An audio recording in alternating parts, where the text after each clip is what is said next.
In the glow of the screen we gather round.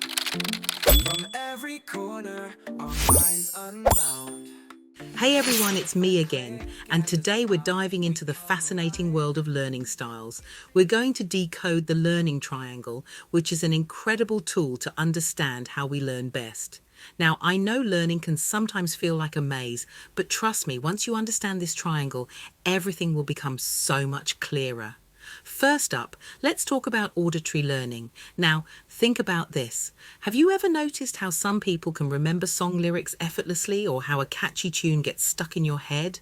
That's because our brains are wired to process sounds in a unique way. Auditory learners thrive on sounds. They register sounds that create awareness of spatial information around them.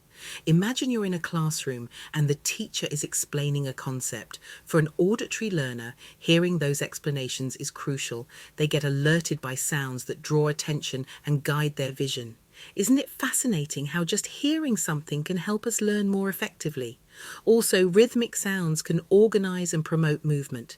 Think about how you tap your foot to a beat, or how a rhythm can help you remember the steps to a dance. It's all about using sound to anchor information in our minds. So, for teachers and parents, integrating audio elements like music, rhymes, or even changing the tone of your voice can be incredibly beneficial for auditory learners. Next, let's move on to vision. Visual learners are the ones who need to see information to process it. They rely heavily on their sight to understand and remember new concepts. Have you ever found yourself drawing diagrams or highlighting notes in bright colors? That's because visual learners need to see things laid out in front of them. Visual elements act as a warning system that alerts us to movement within our visual field. It's almost like having a personal radar that helps us navigate through information. Visual learners integrate all their sensory and motor processing information through what they see.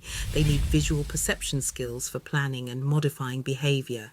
So, for teachers, using charts, graphs, and visual aids can make a huge difference. And parents, encouraging your children to create mind maps or visual outlines can help them grasp complex ideas more easily. Finally, let's delve into motor skills. Now, this is where it gets really interesting.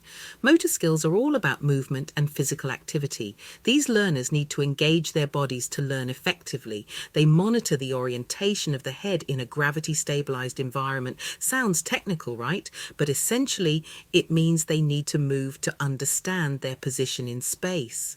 Have you ever noticed how some people can't sit still while studying?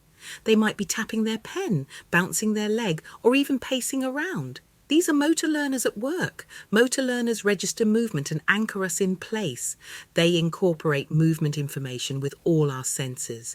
So if you're a teacher, incorporating activities that involve physical movement can be incredibly beneficial. And parents, encouraging your kids to take breaks and move around while studying can actually enhance their learning experience. So there you have it. The learning triangle breaks down into auditory, visual, and motor skills. Each style is unique, and understanding them can transform how we approach learning. Are you an auditory learner who thrives on sound, a visual learner who needs to see information, or a motor learner who needs to move to understand? Recognizing these styles in ourselves and others can make learning so much more effective and enjoyable. Isn't it amazing how our brains work? Which learning style do you resonate with the most? Let me know in the comments below. And remember, the key to effective learning is understanding your unique style and leveraging it to your advantage. Until next time, keep learning and stay curious.